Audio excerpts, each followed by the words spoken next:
Hello. Um, Depending on where you're located, I want to say good morning or good afternoon, good evening. On behalf of Black Mental Health Canada, I wish to welcome you today. My name is Shani Ellis Alman, joining you by way of Black Mental Health Canada studio for our podcast, Coping in Color, Navigating Black Mental Health. I'm your host today, Shani, a trainer, speaker, educator, and social working counselor, and founder of Mind Strong, Live Free Mental Health and Wellness.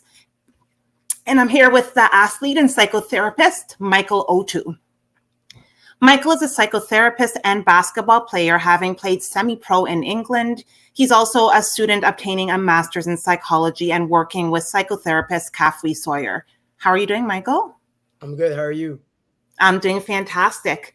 Can I start by asking you, is there a quote, a proverb, or the works of an influential person that guides you in your work or gives you inspiration? I got two. I actually have a tattoo on my chest. Jeremiah 29:11. It's for I know the plans I have for you, declares the Lord. Plans to prosper you, not to harm you, and plans to give you hope in the future. So obviously that's in the Bible. And then my sister, who I'm very close with, she gave me a quote after some obviously horrific things that I'll get into happened to me. It's you can't control what happens to you, but you can control how you react to it. So those are two things that kind of I try to resonate in my life every day, kind of give me some positive energy when I'm feeling down.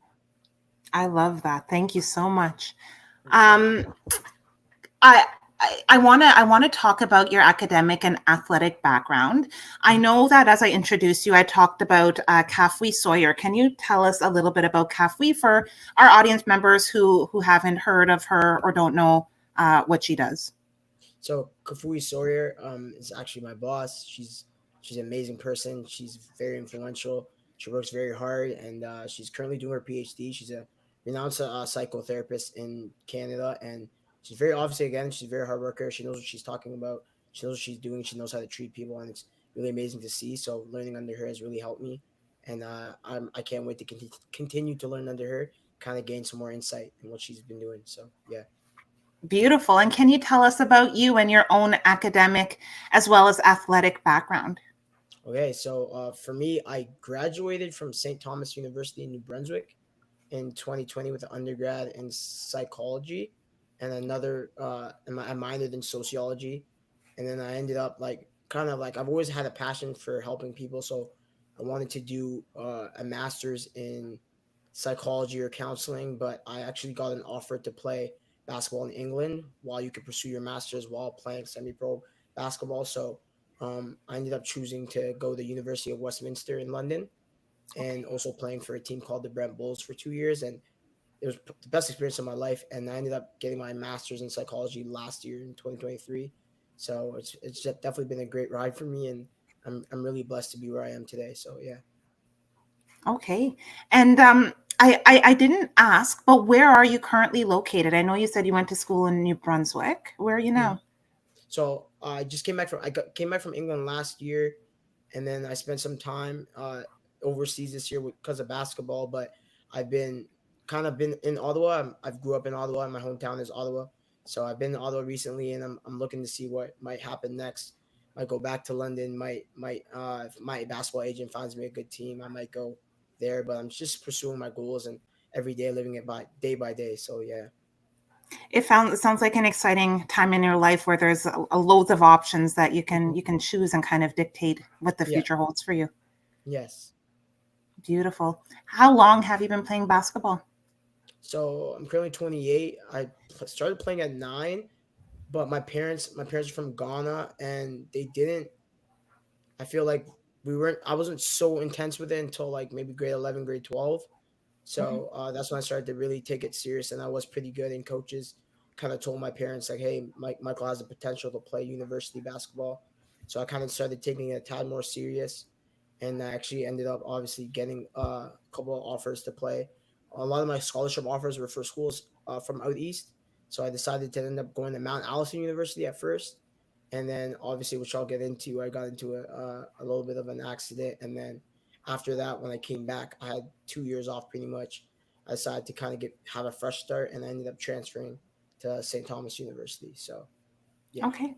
Hmm. Just a question for you. I know that there's like a lot of like youth rep teams starting at a very young age. And sometimes there's a myth that if you don't put your kids in these rep teams, that also can be very costly and involve a lot of travel, which also, parents, not all parents have the Hmm. ability to be able to travel, all over for these rep teams, that your child will lose the opportunity to be, to be a professional athlete or to be found as somebody with a professional skill level.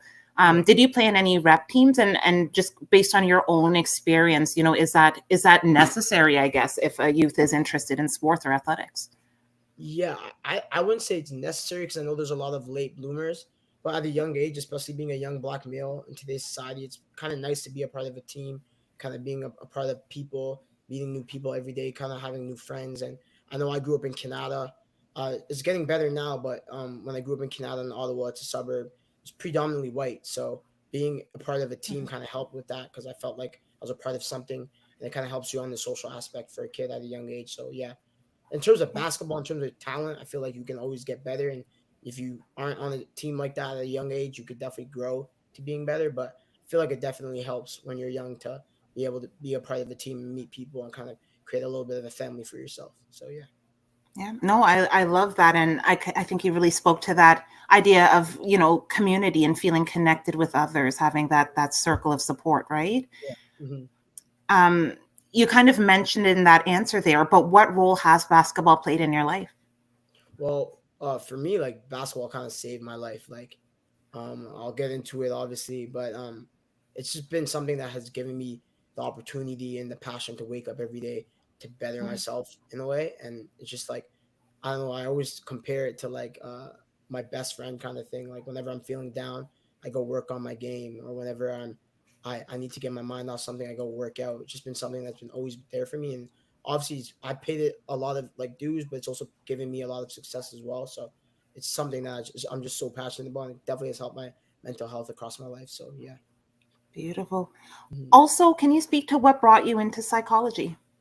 Okay, so I've in high school I wanted to be a lawyer, but at the same time there was a lot of reading and psychology. There's some reading too, but the lawyer I haven't really been too much of a reader. I've been getting better nowadays, but I've always had a passion for talking to people and kind of helping people through their lowest. So I kind of my mom was always like, okay, maybe look into doing psychology. My dad's kind of been like looking to doing psychology, and so yeah, I just been very passionate about it and getting to learn. The more you learn about psychology, the more you learn about theories, the more you learn about why people are the way they are, it kind of helps you want to do it and pursue and help people on their journeys. So yeah.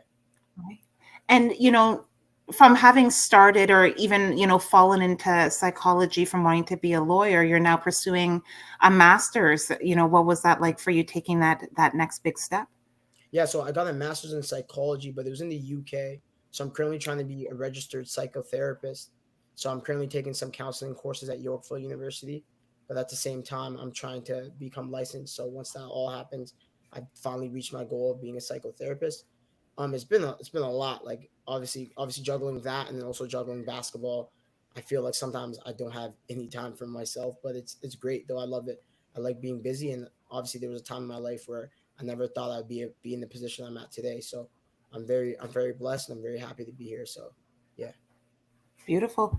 Thank you. And can you tell our listeners about your own connection and experience with mental health?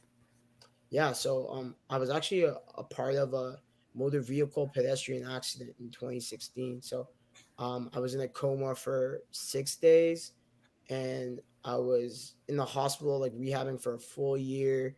Um, I was told I would never play basketball again. I suffered a severe traumatic brain injury, a Glasgow scale, so like the meaning zero meaning dead.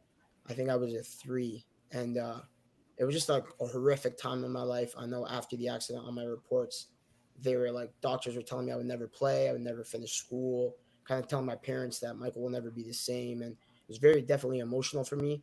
I went through severe amounts of depression, anxiety, and just like PTSD, and it was just really hard on me mentally. So um, going through that rough time and that adversity I faced in my life, it's definitely kind of helped me like kind of relate and not take life so like life could change at any blink of an eye. So I've been really trying to like as I know whenever I see someone's feeling down about themselves or anything, I try to help them through this. So yeah. What can you share with our listeners just what that was like for you, being told that you would never get to play again, and just the at that time the prospects of recovery just seemed so bleak. Mhm. And how did you maintain strength and that drive to want to get back to your the way you were living your life prior? Mhm. I won't lie, it was very hard. Um, I remember I'd wake up sometimes. You go on Instagram, I see some of my fellow teammates, some of my fellow friends. They have pictures of basketball they're playing, or they're able to do things, do it like go to parties. They can go. Like think about at the age of 20, your life changing, like your whole life, everything. You're just at a young age, everything you see and you imagine the world to be, it just turns negative, right? It was just so sad to see this on a every day to day basis, just all the time. You see your friends doing what they're able to do. And I literally couldn't. Obviously, I had frequent headaches and physical injuries. Like I broke my shin, I broke a rib, I lost like 3 front teeth. Obviously, with the severe brain injury, you face it's like 4 concussions in one. You face severe amounts of pain in your head. But honestly, all those things were tough. But it was really the mental aspect that was really hard on me. It was really hard to face that. Like I couldn't live the life I wanted to be living at that time, and especially I was very young at the time as well. That I wasn't able to do what I wanted to do, right? So it was definitely tough on me, and it's every day I feel like I carry it. Like I might look like I carry it so well, but I feel like I still carry some aspects from that accident, and it's been very tough on me. And I'm very blessed to be here and being able to do what I love to do today. So yeah. Wow. Well, that's a lot. That's it's a heavy load to carry. Um, on the physical side, do you still have does it still impact you? That any repercussions from the accident? Yeah, I still face some headaches. I still face I know if I don't get enough sleep, my head kind of hurts the next day. Still face some things like that, but at the same time, I feel like I've learned over the years to kind of cope with it. Like Yeah. you kind of learn how to, like, it's like if you've ever broken something in your leg for sports or running, you get kind of learn to cope with it. So for me, I know I got to get my sleep. I got to get eat a proper nutrition. I got to take my omega 3s. I got to take my magnesium. Like I kind of like know the type of things I need to take in order for me to have a either play basketball or have a good day mentally. So I take I know after the accident my attention obviously was affected. So I currently take Concerta. Like there's all these things that I'm doing now that I try. I've learned to cope with it and help me on a day to day basis, and also help my mental. So yeah. Yeah. It sounds like you have to keep your self-care kind of on point, because if you don't, you start seeing yourself deteriorating in all those little ways. Yes, yeah, Yeah. and it's that's for sure. And I just know every day, obviously, I try to live day by day and try to live more in the present, because I know when the accident did happen, I was very anxious about the future, and I've learned that now. Like it's hard to live in the future. You got to live in the present, and that can help you on a day to day basis. Yeah. What was the actual recovery process like for Oh you? my gosh, it was rough. Like I know after the accident, I was in the ICU unit for I think 2 or 3 weeks, and then after I was discharged, I had to go to the auto rehabilitation center for a month, and then after that, I was introduced to a rehab team at the track group. So I had a physiotherapist, a psychotherapist who I still talk to today, um, speech therapist, occupational therapist, a chiropractor. All these people made up a team and a case manager, and at times a PSW. All these people helped me get back on my feet. So I used them for I think 3 years. So it was I was going every day. I couldn't do anything. Like life was definitely on hold. And obviously, again, as I mentioned before, at a young age, like obviously as a young 20, 21-year-old college student, you want to party, you want to have fun, you want to see your friends, you want to meet new people. And I didn't have the opportunity to do that. So I just rehabbed every day. And as soon, I know it took a long time. I think it was like almost a year until I was finally cleared to like start to like dribble a basketball and do some things again. And I kind of always made it a pact to myself that I wanted to make it back to even making the team. And I've done some things with basketball nowadays that I could never imagine. So I'm really grateful for that. Beautiful. Thank you. And I want to ask you because you spoke about it so openly. I believe you said that you have a psychotherapist yourself. Is that correct? Yes.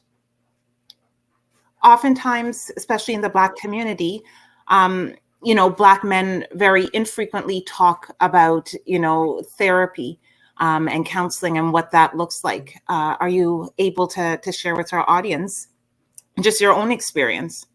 Yeah, honestly, like before my accident, if someone ever told me to go to therapy, I probably would have like laughed at them or like, oh no, I don't need that. But it's something that's really helped me. And um even I'm sorry, I might have cut off right there. I can still hear you, but I think there's a little bit of freezing happening, Yes. Sorry. maybe on my end. Can you Okay. hear me? Yeah, I can hear you now.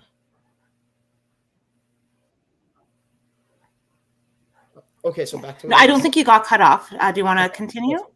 All right, yeah, I'll continue. Yeah, I was just saying, like, a lot. I know younger men, younger black men nowadays, everyone kind of thinks mental health is like the stereotype around it is, oh, you're not, you're mentally weak, or you don't know how to like handle your own business, kind of thing. But in reality, like, I feel like everybody kind of goes through some tough things in life, and they need somebody to talk to and kind of like help them on their journeys. So that's for me for sure. I know some of my friends, they don't really see mental health as something that it needs to be addressed, but it's definitely, so having a therapist definitely helped me some of my lowest moments in life. So I'm really grateful for her, and she definitely knows that every day. I try to tell her that whenever I have a session with her. So yeah.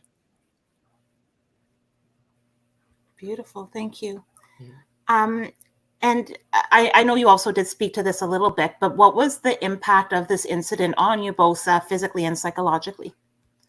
So physically, I think suffered a severe traumatic brain injury.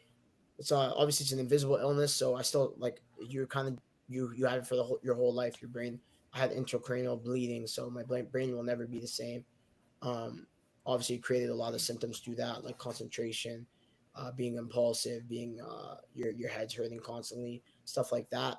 In terms of physically, I broke a rib, my shin, I lost three front teeth, could barely walk when I first got out of the coma, but obviously through time and stuff, I was able to heal up. And I had a lot more injuries, but I tried not to read the reports because I felt like in that moment, it kind of discouraged me. So yeah, definitely. I didn't try to do that. And then mentally, obviously, people with brain injuries or concussions, everybody knows like mentally your moods are just constantly down, feeling sad about yourself and feeling like life will never get back to being the same. So it was definitely tough, but um, I've I've really been blessed with obviously a rehab team, a great family, great friends, and also like having a lot of faith in God and people in my life to really help me. So I'm really grateful for that. I love that. In my own life, I think oftentimes it's so easy to want to have control over the next step and the next step that happens or what you do next. And sometimes it's so important, I've learned to step back and just say, God's got his plan. So I don't need to push things in any direction. Just, kind of let it to God. But I understand Um, that. Oh, mhm. yeah, I was gonna say like I try to live by that today, but it's easy for me to say today because obviously I've done a lot of things recently that has kind of put my life back on track and accomplished some things that I could never have imagined. But I know 6 7 years ago I would have been like it would have been hard to just think, oh, life's gonna be good. So I do know every day there's people struggling, and you just have to do your best you can do that your best that you can try to like live on a positive level. So yeah. Beautiful. Are there any other ways that this incident has transformed the way you see and experience the world? Some things like definitely like not leaving things left unsaid is one thing that's helped me. Definitely like having fights, like not like physical fights, but like fights with friends, family, or anything. I try to like squash that right away, just because life is so short. Life could change at any blink of an eye. I know when my accident did happen, I was with some of my friends, and um, we were having a great day, and all of a sudden things change, right? So life can change in a blink of an eye. So I try to be positive as much as I can. Everybody who knows me and all my friends who know me, I try to be positive with them as much as I can. I try to be a hype man. I know even like on Instagram, I try to hype all my friends up. I try to comment on all my friends or guys who I don't even know if I try to comment, try to uplift people just because you never know what people are going through, and you just want to really try to like help people and try to be positive. I feel like life's too short for us to be negative, right? So it's definitely my accident has definitely helped my mental state in that, like try to be positive, try to be more influential, and try to help people as much as I can. How does that same kind of mentality and way of seeing life impact your practice, in terms of psychotherapy and counseling and the way you connect and work with others? Yeah, so I've done some mock counseling sessions, and I've tried to derive some of my counseling skills from the person-centered approach by Carl Rogers, derived from Carl Rogers, and that kind of was more. It's kind of leans more on like relying on your client to kind of lead the session in a way, but also some of the traits from that are like empathy. I know I'm very empathetic, and then second thing is unconditional positive regard. As I said before, like trying to make everyone feel positive, and no matter what the situation is, try to be positive. So those are some things I definitely try to base my therapy off of, and I can't wait to be fully licensed and be able to help people as much as I can. So yeah. I feel like with my like background of adversity and also my counseling skills and training, I'm hoping to be able to help people as much as I can. So yeah. Beautiful. Is there a demographic in particular that you hope to work with? Um I would like I have thought about obviously being a sports mental health coach for a team or for players that I know across Ottawa or Canada, no matter what, helping because obviously sports is something that's meant a lot to me, so that's something I've kind of looked towards. But also like just on a general aspect, being a psychotherapist where I can help anybody with all their anything that might I might face. Like I know I'm taking a trauma and counseling course, and I'm trying to be take more some family youth kind of work with youth as well because that's something I'm passionate about as well. So I feel like no matter what is needed from me, I'll be able to do so. That's what my goal is. Good. Um, I heard kind of over the course of our conversation, you spoke a lot to the fact that, you say that basketball has saved your life. Mhm. Can you elaborate on that? Can you tell our listeners how basketball has saved your life? Yes. I would say like this is actually from a doctor. I remember he saw my reports, and I had interviewed him for like a 2 year checkup, and he said, "Wow, like I am so stunned you've been able to do what you've been able to do, make it back to playing basketball." And I didn't really go more into specifics, but in the athletic side, like I definitely have achieved a lot of things. And he told me, he said, the one thing that might have helped you was having the game of basketball, having something to look forward to every day. And I know being told that something you love has been taken away from you and being told that you might not ever do it again, it kind of like drove me to prove people wrong and also like wake up every day thinking, okay, how am I going to get better as a player today, right? And I feel like that kind of helped my spirits because basketball has always been a positive aspect for me. So it's always saved my life, and that's why it's really hard for me to give it up. But at the same time, I know everybody, no matter even if it's not basketball, I feel like going through a depressive time, you have to lean on something to kind of give you some positive gratification. So yeah. Yeah. Mhm. I'm a strong believer that, like, kind of in life's storm through the waves, you know, there's a choice, or there's two things that can happen. You can either kind of go down or you can rise above. Yeah. What do you think gave you the strength and encouragement to be able to rise above, even despite the doctors telling you that, the future looked bleak? Oh, that was a great question. Um, it was obviously at the moment I was really sad and down, but there's a few people like if I can mention them really fast. Coach John Johnson, he was my competitive basketball coach in high school, and he took me under. He said that, look, I know people are writing you off, but I'm gonna help you get back on your feet. So as soon as I could start dribbling, Coach John Johnson started helping me dribble around, shoot around, and he actually introduced me to my strength coach, Coach Donnie Ruiz, and those two guys have helped me so much across the years. And those two kind of told me like, look, I know on the athletic aspect, people are writing you off, but we're gonna do the best we can in order to get you back on your feet. So those two guys I definitely have to salute. And obviously, sometimes you have to see. You might not see what you can do, but others might see it in you, right? So those two guys for sure. Also having there's been a lot of people who helped me, but obviously my family, my sister. I know it was a rough time for everybody when my accident happened, but they were all there for you, all there for me. My sister, my mom, my dad, my brother. They've done the most. And my brother's been my number one supporter when it comes to basketball, and I think they were all just like, I was definitely down, but having seen the faith they had in me definitely started to give me the power that I needed. And I also like, my personal thing is also like being the best player I could be, best person I could be, and the fact that people were writing me off and doctors telling me I would never play, or coaches telling me. I do know when I was transferring, it was also like because I was coming off a brain injury. No coaches wanted me. I was emailing every school across the country, and the one coach that gave me a chance was Coach Scott McLeod at St. Thomas, and that's another person who saw faith in me. And I feel like those people and my rehab team as well, when you face people that have faith in you and you might not even have it in yourself, it's definitely something that helped me. And those are all the people that definitely helped me. Oh, another person I should mention too, one of my best friends, Noah Kirkwood, he played for Harvard University, and then he's currently playing in France. But he played for Team Canada at the time, and he didn't need to train me or help train me and stuff. But he saw the faith that I had in myself, and he's somebody who also kind of really helped me across this journey, and I'm really grateful for it. Yes.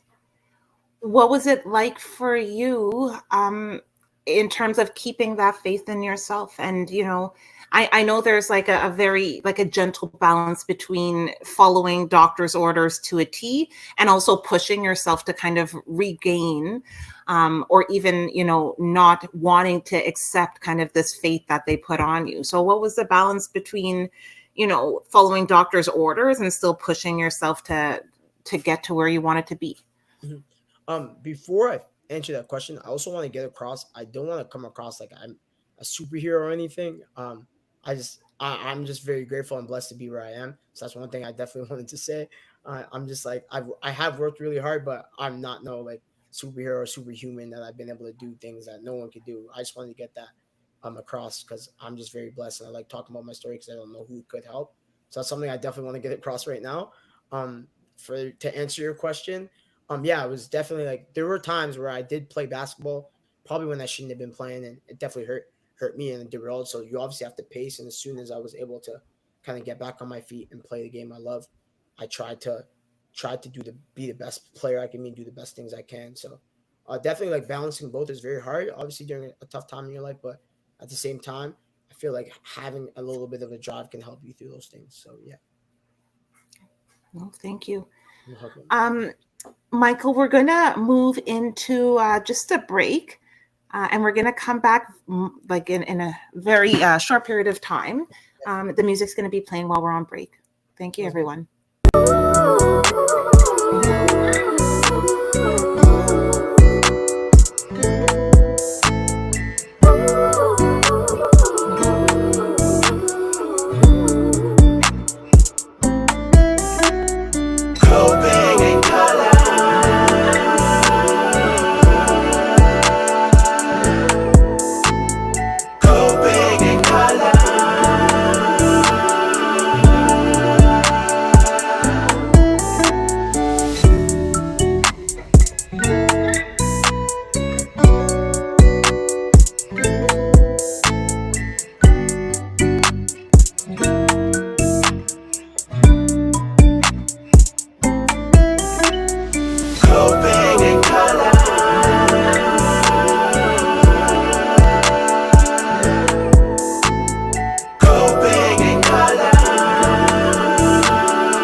Thank you.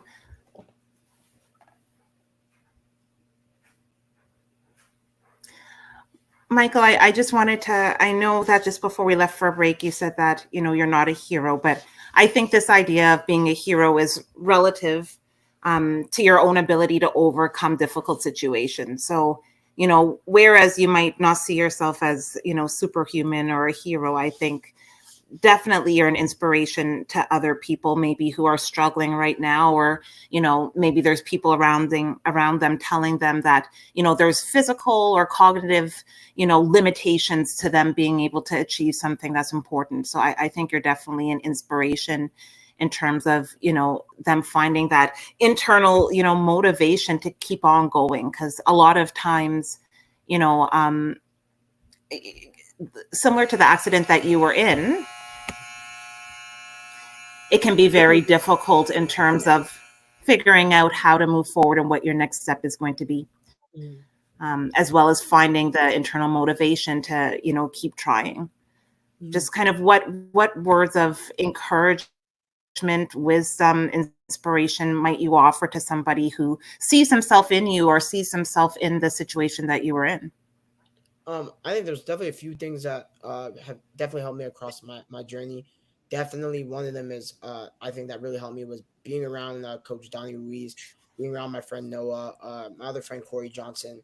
I was also like I trained at a place called Elite Performance Academy, now called Strength House, and there was athletes there that were there was a few of them, but one was Kaiser Keane. He currently plays in Europe as well. John Pierre Charles, Olivia Hanlon. These are some of the best players to come out of Ottawa.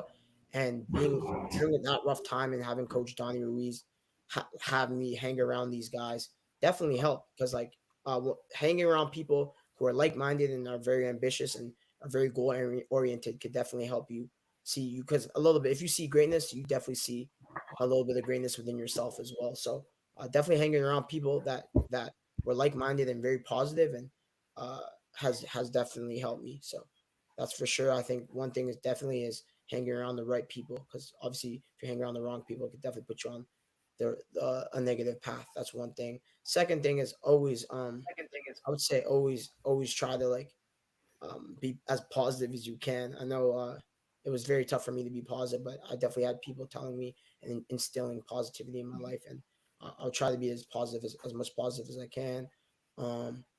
Trying to think of some other things I did, but definitely that, and then also like just thinking day to day and trying to prove people wrong that no matter what, if you really put something aside in your head that you can achieve it and no one can stop you and you're gonna try to do as much as you can, it could definitely help as well. So those three things for sure are things that have definitely helped me across my way, and I'm still trying to use on a day to day. I still have goals that I'm trying to achieve, and I still want to do the best things in this world as I can. So yeah. Perfect. Was the takeaway from that experience transferable into other aspects of your life? Like, do you still see it in yourself? Okay, there was this time that I didn't think I could, and I was able to. Are you able to apply that to other, goals that you have, or things that you're either even areas where you have difficulty and you feel challenged? Oh, definitely. Like athletically, I still feel like I can be a better basketball player. So I still constantly train. Um, and I still try to think of other ways as how I can be a better player. In terms of life, in psychotherapy. Obviously, I'm just recently kind of entered the profession. I'm learning from Kufui. I'm reading books. I'm asking my profs anything I can do that can really help me be the better psychotherapist and help people and giving people therapy and counseling people and increasing my skills. I'm definitely that's something that I've been trying to like improve on. And I know the accident kind of made me realize that like life is again so short, so you want to really try to like be the best person or whatever you're doing at whatever you're doing. Either if it's basketball, being in a profession, you want to be the best you can. You got to look and try to and find skills from other people that you can really transfer in your own life. So yeah. Is there anything that you found surprising about, when you share your story with other people's or other people's response to what you've been through? Um, I honestly I honestly didn't know it was this inspirational. I know I've been through a lot. I didn't know it was this inspirational until people ask me to do things. Like I know one time on CB, my friend was a director on CBC, so he told me, "Hey, we'd like to do a story on you." So that was kind of cool. But I don't really try to like put my story out there as much as maybe I should. But I just whenever people have come up to me and approach me to do something like this, I'm very like, okay, wow, then yeah, I'll do it. But um, that's when I've kind of realized like, wow, okay, my story has kind of definitely inspired people, and I'm really grateful for that. And again, I'm very blessed. I don't ever want to think come across to someone like, oh, look at me, look at what I did. I don't feel like that at all. I'm just very blessed to be here, and like every day I just try to be the best person I can be. So yeah. Yeah, thank you. Welcome. Um, I want to talk to you a little bit about just your experience both with basketball and education. What was it like balancing like the workload of school along with athletics? It was really hard. But at the same time, I feel uh like ba- school kind of helped. I mean, basketball kind of helped with school because I know every school, every team has a like. I know for us, we had to maintain a 2.0 at least, and I was doing pretty well, but it kind of helped me uh, know that if I did bad in school, I wouldn't be able to play. So you have to definitely be able to balance both. And my parents are they've accomplished a lot academically as well. So they were always in my butt about basketball like is great, but you have to be in your books as well. So it was definitely hard juggling both, but you obviously have to like create a schedule or find different ways that you can help cope. I know on my basketball team we had like academic advisors and people that can really help you, and having a speech therapist who kind of helped me through my school journey as well, that kind of helped, and it was definitely great. So yeah. Beautiful. And my experience is that like many youth, especially Black youth, will see athletics as kind of a way out or as a tool for upward mobility in life. What message might you have for youth based on your own experience? Um, at the end of the day, like no matter what, I know we're seeing like my favorite basketball player is LeBron James. He's turning 40 this year and he's still playing at the top of his game. But at the end of the day, one day, even for LeBron James, the basketball is going to stop. And my dad kind of instilled that in me as well. Like you might be a great player, you might be playing at the college level, you also played overseas now, but at the end of the day, basketball is gonna stop. And when are you gonna have to show the world, right? And my dad always said, look, if you do the best in school, when basketball is done, you'll have another thing to kind of lean on and kind of move towards. And I'm very grateful for my dad for doing that. So I know now I kind of know like when basketball is done, I clearly want to be the best psychotherapist I can be, and potentially one day, hopefully, it can be able to share my story, but also like help other athletes who are going through some tough times, and I'll be there for them and try to give them some unconditional support. So that's definitely some things I've Yeah. definitely learned, and I'm very grateful for. I'm really inspired by, your love of basketball and for basketball. Thank you. And the way it's kind of moved you through like these different areas of your life. Mm. Um, is there, I guess, do you have anything to share in terms of other people who are looking for that connection or have a connection to a sport or to something else, and just kind of being able to balance that love for whatever it is, and still living life? Obviously, you need to have balance in whatever you're doing, in terms of like if it's school or work. But I feel like the way life is going nowadays, you got to do what you love to do. And basketball is something that for me that I love it. It's not even just. I always tell my friends, it's not even basketball per se. Like I'm currently a free agent. I haven't been signed yet, so I'm I love basketball, but it's also the process of basketball. I love working out. I love going to the gym and training and learning new skills, stuff like that. That's the stuff I love about basketball. And um, no matter what it is, if it's reading or journaling or yoga, things like that, if you love something and you want to do it, you should definitely continue to pursue it in your life. And just because somebody might say, "Oh, you're too old for that," or "Oh, you don't have the talent to do that," if you put your mind to it, you can definitely continue to do what you love to do. And I think everyone should pursue it because it can help you through some tough times. And obviously, for me, basketball helped me through a really rough time in my life, and I'm super grateful for it. So, yeah. Perfect. Can you share a little bit about your upbringing and your growing up in Ottawa? Yeah, so I grew up in Canada, Ontario. It's like a small suburb in Ottawa. It's very nice, but it was predominantly white. There are a few more black people nowadays. I went to A.Y. Jackson Secondary School. I played basketball there. It was awesome. I had some great friends. I always felt like I had great friends. Still, for my friends from high school are still my friends till this day, and I'm really grateful for all my time there. And then I didn't really face. I had a great high school. I had a great university. I didn't really face any adversity until my accident. So that's when I kind of realized, like, just because life is going, just because you might think something might not happen to you, it can happen to you. So um, I've definitely been really blessed to be able to live the life I've been able to live, and I'm very grateful for it. And yeah, my upbringing is great. I had a lot of friends who went to Church of Pentecost in Ottawa. I got some great friends from there still to this day, and I'm very grateful. I'm very blessed to have the parents I have.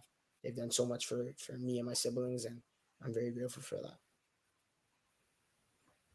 Throughout this entire podcast, I really heard you speak to community. Mm-hmm. There's been you've given a lot of shout outs to people who have inspired you, stuck Yeah. by you, Mm-hmm. believed in you. Yeah. You talked about your parents, you talked about your sister, you even talked about, growing up, how, you found community through kind of groups and clubs, right? And Yeah. basketball was definitely one of the things that helped you develop that sense of community. Mm-hmm. Can you speak a little bit about, I guess, the importance of community in your life and having those relationships, having those foundations that have helped you? Definitely. Like, actually, there's this picture I have. It's after my accident. I could barely walk, and two of my best friends. One of them's name is Alman. My other best friend, his name is Alman. Alman and I, we played basketball my whole life together. We went to St. Thomas University together. We killed it there together. And there's a picture of them holding my hand when I'm in the hospital and I could barely walk.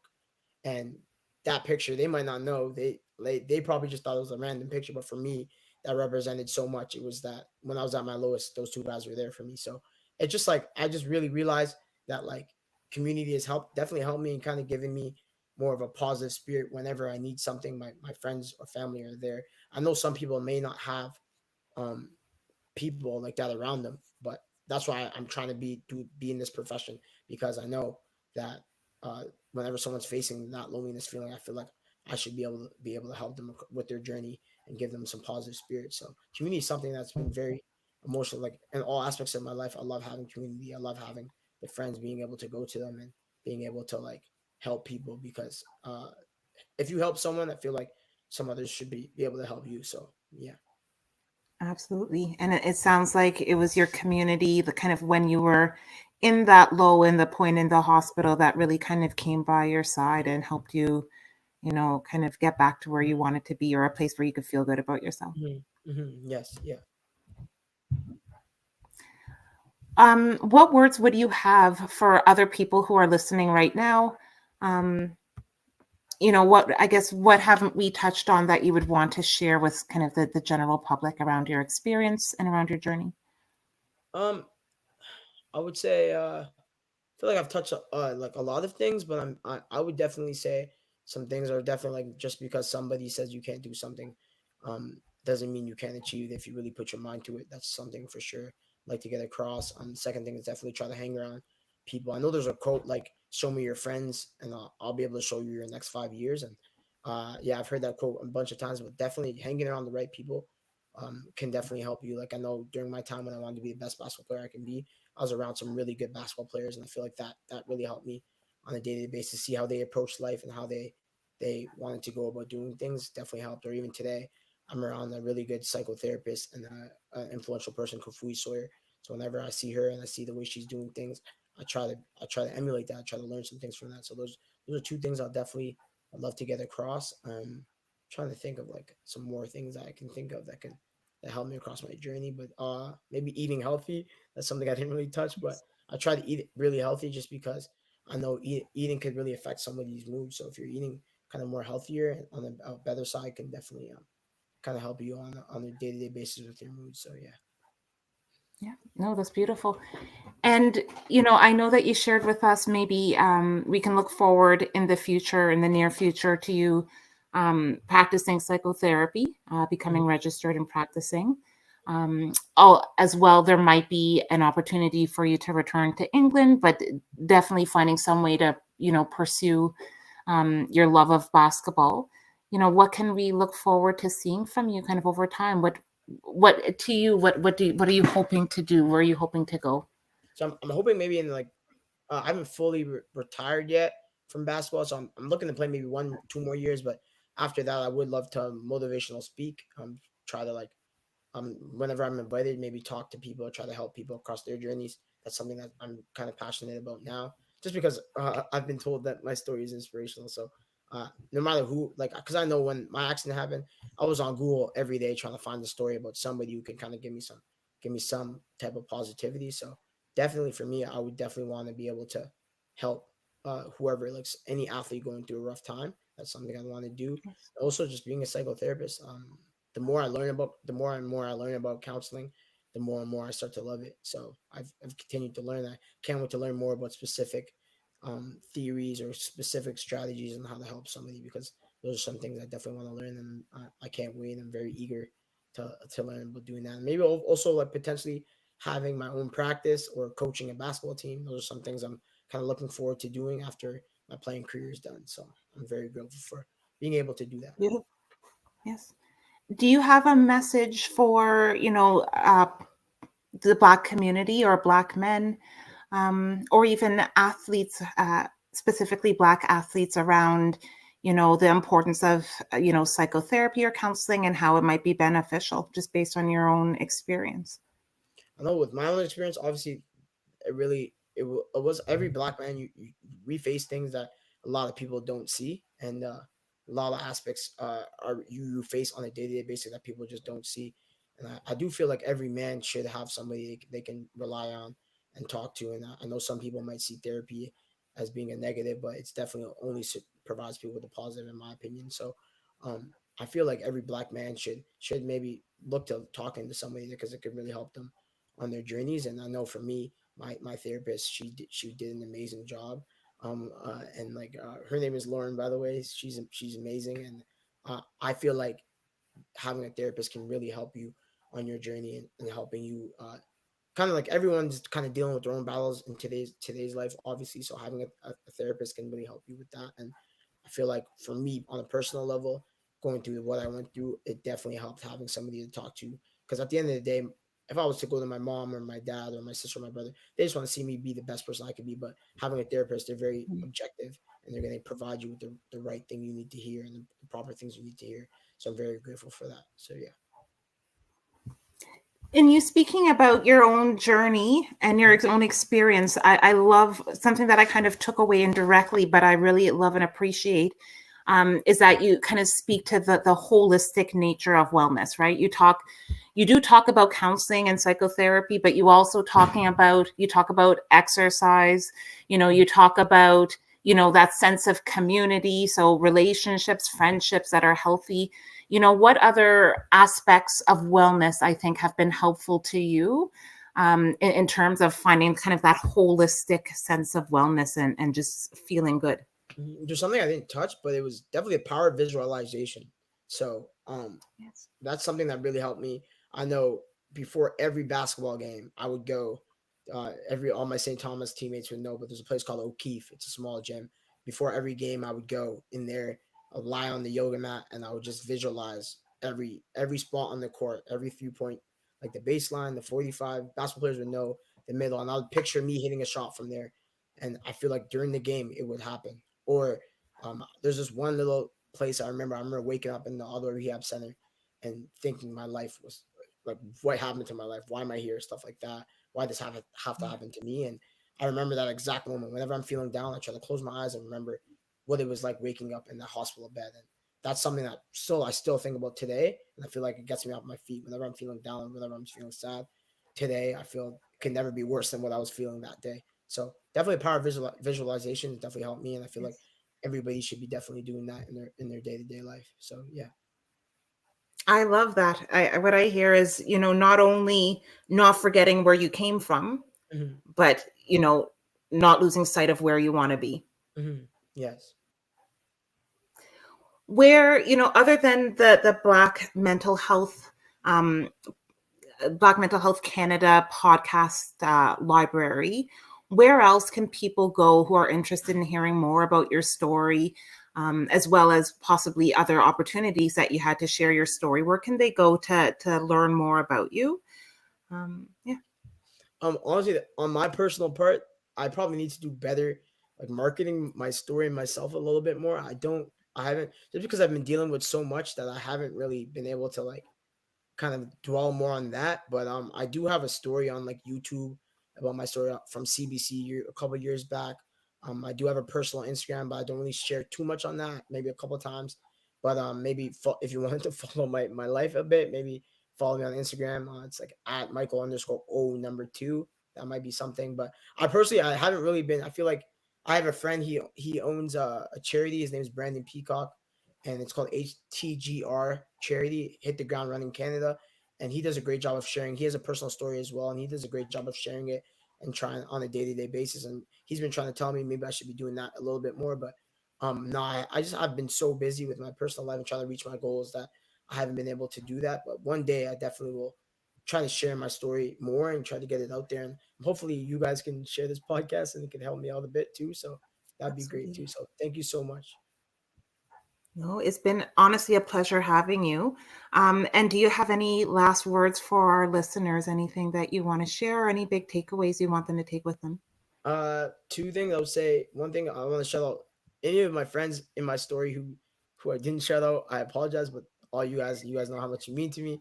And then the second thing is just again like no matter what, no matter who's saying that you can't do something, if you want to do it and you want to put your mind to achieve it, you can definitely do that. So definitely those two things. And I just want to say thank you guys for having me on here today. It's been a blessing to be here, and I'm very proud of it. So thank you.